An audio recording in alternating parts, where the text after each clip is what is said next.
Une nouvelle page blanche bien remplie à la semaine de la francophonie scientifique du Caire. Une quarantaine de ministres de l'enseignement supérieur et une centaine de leaders étudiants étaient réunis dans la capitale égyptienne par l'Agence universitaire de la francophonie pour la deuxième édition de cet événement. Au cœur du programme, une innovation, la création du premier réseau de clubs étudiants francophones. Je vous assure que le dossier était costaud.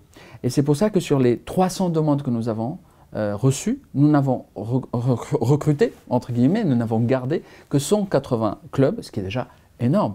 C'est-à-dire en un seul appel, là aujourd'hui on a déjà une des plus grandes associations au monde et nous comptons faire 1 à 2 appels par an pour à chaque fois renflouer ce club. L'Agence universitaire de la francophonie recense plus de 1000 universités ou structures de recherche membres. Elle est aujourd'hui le premier réseau universitaire du monde présent dans 40 pays avec l'objectif de valoriser le savoir-faire d'excellence des universités francophones et leur plus-value dans le monde de l'entreprise et de l'économie. Nous croyons à l'AUF que l'acquisition de compétences, d'activités immersives, comme le travail en équipe, l'organisation d'événements, la gestion de projets, la levée de fonds, la communication, l'initiative se fait également dans la vie associative.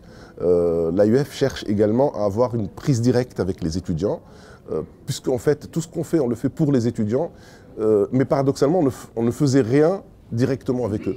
On leur a laissé la liberté évidemment de choisir la thématique qu'ils désiraient, donc ça peut être le développement durable, de la culture, des clubs de débat, des clubs liés à la promotion, la vulgarisation scientifique, ou de littérature, ou de cinéma.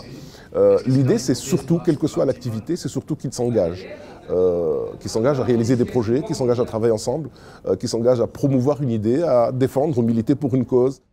Un discours parfaitement intégré par ces jeunes leaders, très motivés par la proposition de nourrir un engagement pendant leurs études. C'est le cas de Marina Yangvé, cette économiste gabonaise doctorante, leader d'un club étudiant, ambitionne de sensibiliser les jeunes aux questions environnementales.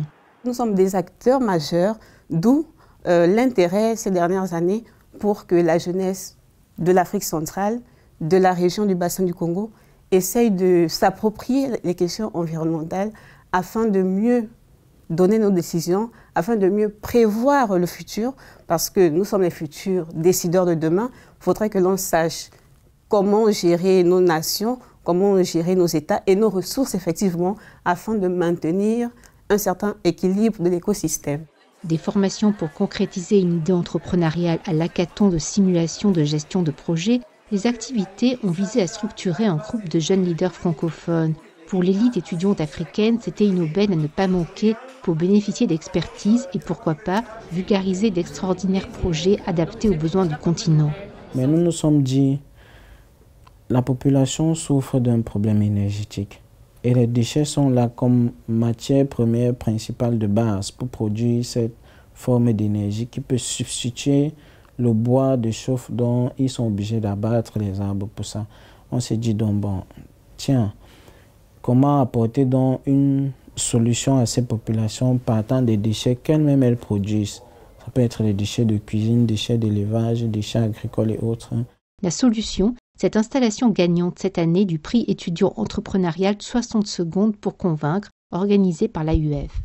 Ce sont des dispositifs mobiles, nous recyclons du matériel local que nous produisons des kits avec, qui peuvent produire et du biogaz. Et à la fin de la production, on recycle encore les déchets pour produire des biofertilisants qui sont valorisés en agriculture. Au-delà de la valorisation des solutions africaines apportées par ces étudiants entrepreneurs, l'AUF vise à pérenniser dans le monde entier des réseaux d'expertise solides.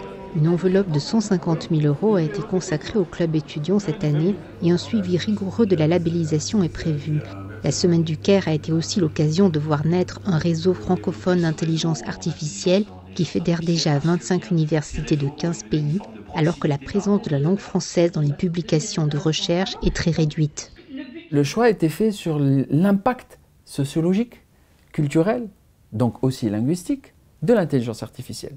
Donc ce n'est pas tellement les questions techniques ou technologiques qui nous intéressent et qui sont très bien étudiées par d'autres, mais c'est justement la dimension culturelle et sociologique. Et c'est là où la question de la francophonie devient pertinente, même par un sujet aussi technologique.